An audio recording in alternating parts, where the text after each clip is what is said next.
Telephone tapping కేసులో గత అంటే ఆల్మోస్ట్ ఆల్ 1 ఇయర్ కాబోతుంది. రాష్ట్ర ప్రభుత్వం ఛాలెంజింగ్గా ప్రారంభించినా కానీ కొత్త అరెస్టులు 4 పోలీస్ అధికారులు తప్ప వేరే అరెస్టులు అనేటటువంటివి ఇందులో జరగలేదు. ఏంటి మీ దగ్గర ఉన్నటువంటి అప్డేట్స్ ఏంటి? పూర్వాపరాలు ఎలా ఉండబోతున్నాయి టెలిఫోన్ ట్యాపింగ్ కేసులో? శ్రీశైలం గారు, మీకు ప్యానల్ వాళ్ళ మిత్రులందరికీ నమస్కారం. ఎక్కడ వేసిన గొంగళి అక్కడే ఉంది అంటున్నాను నేను. సరే, ఇవాళ కొంత అప్డేట్స్ వచ్చినాయి కానీ అది పెద్దగా ఉపయోగపడ్డ అప్డేట్స్ కావుంటున్నాను. న్యాయవాదిగా గత 8 నెలలుగా చూస్తున్నాం మనము. 8 నెలలుగా మొదట ఏం జరిగిందో అదే దాన్ని కంటిన్యూ చేస్తున్నాం. ఒక రకంగా చెప్పాలంటే ప్రభుత్వం ఏర్పడి 8 నెలలు అవుతున్నా కూడా ఇప్పటి వరకు రెడ్ కార్నర్ నోటీసులు ఇప్పటికి 2 సార్లు చేశామంటున్నారు. అమెరికాతో మనకు ఒప్పందం ఉన్నది నేరస్తులను పరస్పరం అప్పగింతలో. మరి ప్రభాకర్ రావుని ఎందుకు తీసుకురావడం లేదు? ఇంకా శ్రవణ్ కుమార్ సంగతి ఏంటిది? జైల్లో ఉన్న వాళ్ళు జైల్లో ఉంటున్నారు. కోర్టులు స్ట్రిక్ట్ గా ఉన్నాయి కనుక బెయిల్ లభించడం లేదు. కానీ లేకపోతే ఇప్పటికే ఈ కేసు నీరు గారిపోయినట్టు లెక్క అంటున్నాను నేను. ఇందులో 3 దుర్మార్గాలు జరిగినాయి. ఒకటేమో లీగల్ ట్యాంపరింగ్ ఎప్పుడు తప్పు కాదు. లీగల్ ఫోన్ ట్యాపింగ్ అనేది ఎప్పుడు తప్పు కాదు, లీగల్ గా చేయొచ్చు. అది ఇప్పుడు రేవంత్ రెడ్డి గారు ప్రభుత్వం కూడా జరుగుతుంది, ఆయనే ఒప్పుకున్నారు. లీగల్ ఫోన్ ట్యాపింగ్ కంటే 3 రకాలుగా, ఒకటి రాజకీయ ప్రత్యర్థుల మీద ప్రయోగించారు, ఇది. రెండోది ఏమో సెలబ్రిటీస్ మీద ప్రయోగించారు, మూడోది వ్యాపారవేత్తల మీద ప్రయోగించారు. ఈ 3 కూడా అంటే పౌరుల వ్యక్తిగత జీవితాల్లో జోక్యం చేసుకున్నారు. బెడ్రూమ్ లో వరకు వెళ్ళిందని ఒక మాట చెప్పుకోవచ్చు మనం ఈ ఫోన్ ట్యాపింగ్. ఇందులో ఫిర్యాదులు కూడా శ్రీశైలంగా మీరు చూడండి, మొదట్లో కొంచెం ప్రభుత్వం మీద నమ్మకం ఏర్పడంగానే చాలా మంది ఫిర్యాదులు చేశారు. 10ల సంఖ్యలో ఫిర్యాదులు వచ్చినాయి. మా ఫోన్ ట్యాపింగ్ అయింది, మా ఫోన్ ట్యాపింగ్ అయింది. అంతెందుకు స్వయంగా మన కేసీఆర్, మన రేవంత్ రెడ్డి గారి అన్నారు ఏమనంటే, నా ఫోన్ ట్యాపింగ్ అయింది, నేను అంతకుముందు చెప్తున్నాను ప్రతిపక్ష నాయకుడుగా కూడా, నాకు ఎవరు ఫోన్లు చేయకండి, వస్తే స్వయంగా మాట్లాడండి తప్ప ఫోన్లు చేయొద్దని నేను ఎప్పుడు కోరుకున్నాను చెప్పి. అట్లాగే ఎన్నికల్లో కూడా మీరు గమనిస్తే, ఎన్నికల్లో ప్రత్యర్థుల డబ్బులు పట్టుకోవడానికి, అది ఏ ఉప ఎన్నిక వచ్చినా, హుజరాబాద్ కావచ్చు, లేకుంటే దుబాక్ కావచ్చు, తర్వాత మునుగోడు ఉప ఎన్నిక కావచ్చు, తర్వాత అసెంబ్లీ ఎన్నికల వరకు కూడా, అంటే ప్రభుత్వం మారేదాకా కూడా మీరు చూస్తే ప్రత్యర్థుల డబ్బులు పట్టుకోవడానికి ఇది బాగా ఉపయోగపడ్డాయి.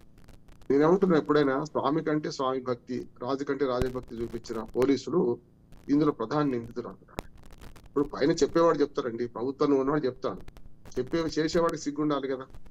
మనకు రాయలసీమలో ఒక సామెత ఉన్నది, గొడవలకి సిగ్గుండదు, కోసేవాడికి సిగ్గుండాలి అని చెప్పి.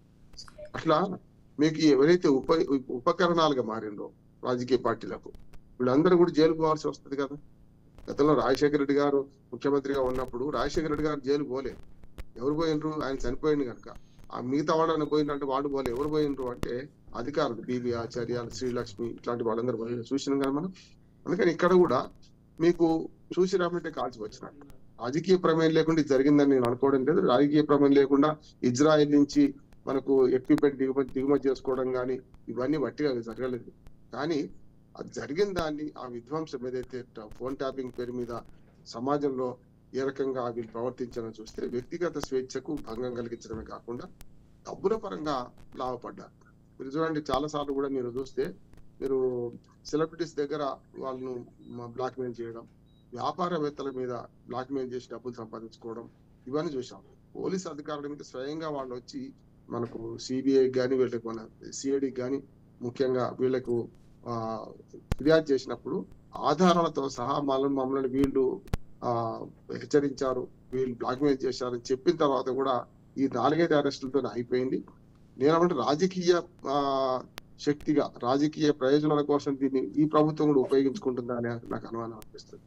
ఎప్పుడు మన గతంలో చిన్న సామెత ఒకటి ఉంది, అంటే మురికి చుట్టాన్ని వదిలించుకోవడానికి భార్యాభర్తలు ఇద్దరు కృత్రిమంగా పంచాయతీ పెట్టుకొని కొట్లాడుకొని ఆ చుట్టాన్ని ఎట్లా కొట్టారో ఇప్పుడు జరుగుతుంది. ఏంటంటే ఓ 4-5 కుంభకోణాలు ముందట వేసుకొని గత ప్రభుత్వం మీద బదనాం చేయడానికి ఈ ప్రభుత్వం మా వెంబడి పడుతుంది కదా, అవినీతి ఆరోపణలు తప్పించుకోవడానికి ఇప్పుడున్న ఈ ఎమ్మెల్యేలు లేకుంటే బీఆర్ఎస్ వాళ్ళు పరస్పరం తప్పించుకోవడానికి పరస్పర ఆరోపణలు చేసుకుంటూ కాలం వెలిపిస్తున్నానికి అర్థమవుతుంది. మన అసెంబ్లీ సాక్షిగా మనం చూసాం, భూత పురాణం చూసాం.